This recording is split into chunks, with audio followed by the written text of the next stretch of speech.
Let's talk about the voluntary nature of the NIST Cybersecurity Framework with an example. I've seen a number of heated debates on this fascinating topic. It is password complexity requirements.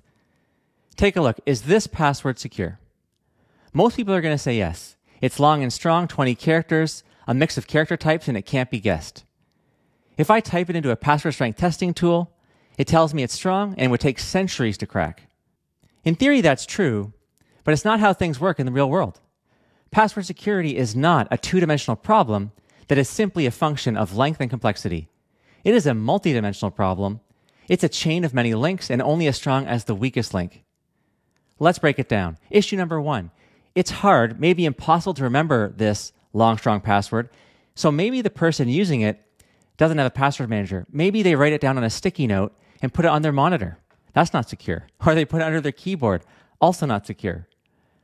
Or they could write it in clear text, unencrypted, in a notes app on their computer or their phone that goes to a third-party service provider, a work app that their IT administrator can see, or a malicious employee at a service provider or your company could then, if they were looking around, find your credentials in clear text.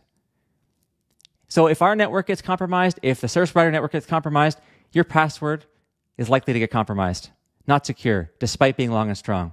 And what if you use the same password with 20 different accounts with 20 different service providers, and just one of those vendors has a breach, and that password gets leaked into a database like what we see at haveitbeenpwned.com, which, despite its funny name, does come from a reputable security researcher and is a helpful tool to help your security hygiene and that of your friends and family. So in this database, it has more than 700 pwned websites and 13 billion pwned accounts. A similar sobering example comes from looking at the RockU20 database here out on GitHub for the whole world to see that can be added to any cracking tool. So that math that gave you comfort about the length and complexity of this password is gone when the cracking tool has this list. The list of links in our access control chain here goes on.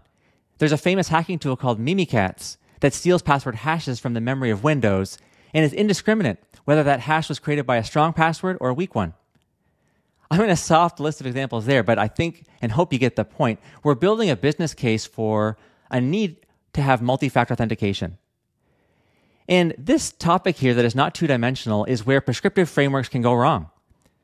If it takes a two-dimensional view that a password needs to be 16 characters, and then it doesn't prescribe MFA, you might have an organization who wants to be compliant, just do the 16-character password, not do MFA, when risk would probably be lower with an 8-character password and MFA. So at the end of the day, our focus on compliance at that company did not lead to the best outcome in trying to manage cybersecurity risk.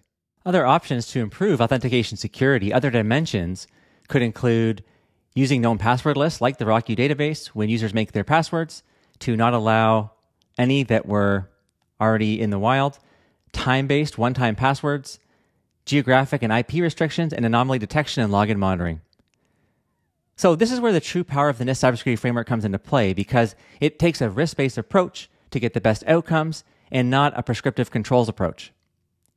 We've talked before about profiles. Here's an example from the CSF Quick Start Guide, where to get the outcome of subcategory PRPS1, configuration management practices are established and applied, this organization is partially implemented with its current profile.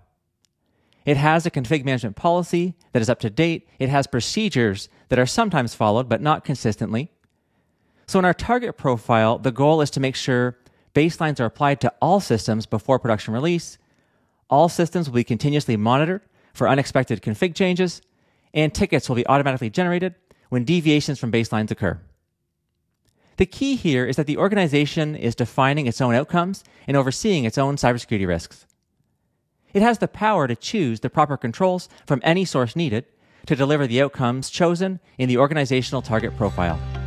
We'll hit some more examples in the next lesson.